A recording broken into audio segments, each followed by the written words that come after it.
Doctor BR Ambedkar Konaseema జిల్లా ముమ్మిడివరం మండలం Thanelanka doctor BR Ambedkar బాలికల గురుకుల పాఠశాలలో సెక్యూరిటీ సిబ్బందికి 6 నెలలుగా జీతాలు లేక ఇటీవలే విధులు బహిష్కరించారు. రాష్ట్ర వ్యాప్తంగా ఎస్సీ గురుకుల పాఠశాలలో ఇదే పరిస్థితి కొనసాగడంతో తమ పిల్లలకు భద్రత ఇచ్చేది ఎవరని తల్లిదండ్రులు ఆందోళన వ్యక్తం చేస్తున్నారు. డాక్టర్ బిఆర్ అంబేద్కర్ ఎస్సీ గురుకుల పాఠశాలలో 2026-27 నూతన విద్యా సంవత్సరం ప్రారంభమైనప్పటికీ పాఠశాలలో మౌలిక వసతులు కల్పించకపోవడం పట్ల కూటమి ప్రభుత్వం నిర్లక్ష్యాన్ని విద్యార్థుల తల్లిదండ్రులు తీవ్రంగా విమర్శిస్తున్నారు. ఎస్సీ గురుకులాల్లో పూర్తి స్థాయిలో మౌలిక వసతులు కల్పించి సెక్యూరిటీ సిబ్బంది విధుల్లోకి వచ్చే వరకు విద్యార్థుల భద్రత కోసం ప్రత్యామ్నాయంగా స్థానిక పోలీస్ సిబ్బందిని నియమించాలని ఎస్ఎంఎస్ కమిటీ చైర్మన్ తల్లిదండ్రులు డిమాండ్ చేశారు. లేదు ఇద్దరు లేడీ కానిస్టేబుల్ ఉన్నారు అప్పుడు టీచరు ఉన్న ఒకరున్న సరిపోతుంది.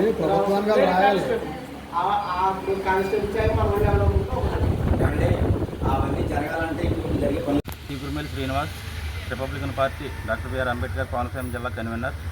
అయితే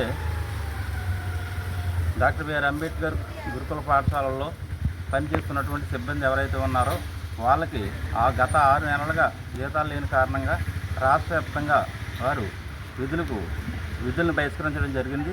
కావున పిల్లలకు సెక్యూరిటీ లేకపోవడంతో మరి ఈ రోజు నుంచి స్కూల్స్ పునఃప్రారంభమైనవి కనుక ఈ యొక్క జిల్లా ఆఫీసర్ కానీ ప్రభుత్వం కానీ పిల్లలకు సెక్యూరిటీ నిమిత్తం సెక్యూరిటీ వాళ్ళు వచ్చే వరకు కూడా పోలీస్ సిబ్బందిని నియమించి పిల్లలకు రక్షణ కల్పించాలని రిపబ్లికన్ పార్టీ తరఫున డిమాండ్ చేస్తున్నాం.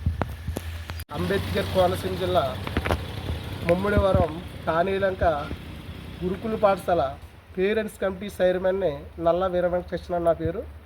మరి ఇక్కడ హాస్టల్లో సెలవులు దగ్గరగా 45 రోజులు 50 రోజులు అయినప్పటికీ మరి సెక్యూరిటీ ఇక్కడ వాళ్ళకి 6 మాసాలుగా మరి వాళ్ళ జీతాలు చెల్లించిపోవడంతో మరి వాళ్ళు మానివేయడంతో మరి ఇక్కడ మా స్కూల్ పిల్లలందరూ కూడా వచ్చే సమయం అయింది, స్కూల్ తెరిచారు. కాకపోతే మరి సెక్యూరిటీ లేకుండా పిల్లలు జాయిన్ చేయడం అన్నది కరెక్ట్ కదని మేము స్కూల్కి వచ్చి మా కమిటీ అంతా కూడా మరి ప్రిన్సిపాల్ గారిని కోరడం జరిగింది. అయితే డిసిఓ మేడం గారు మరి ఇక్కడ అటెండర్లు పెడుతున్నాం వాళ్ళని పెడుతున్నాం అని చెప్తున్నారు. మాకు ఇవన్నీ కుదరదు మేడం గారు, మాకు సెక్యూరిటీ లేదు, మా పిల్లల్ని ఇక్కడ ఉంచలేము అని మాట్లాడితే, సార్ మాకు సర్క్యులర్ ఇంకా అంతకు మించి ఏమీ లేదు, ఎందుకంటే స్టేట్ వైడ్ ఉందని అంటున్నారు వాళ్ళు అని మేడం గారు అనడంతో మేము అదే ముమ్మడివరం పోలీసు వారిని కూడా ఇక్కడ కొంచెం నైట్ డ్యూటీకి పెట్టమని ఒక లేడీస్ కానీ 2 కానిస్టేబుల్ ఎవరైనా పెట్టమని లెటర్ ఇవ్వడం జరిగింది.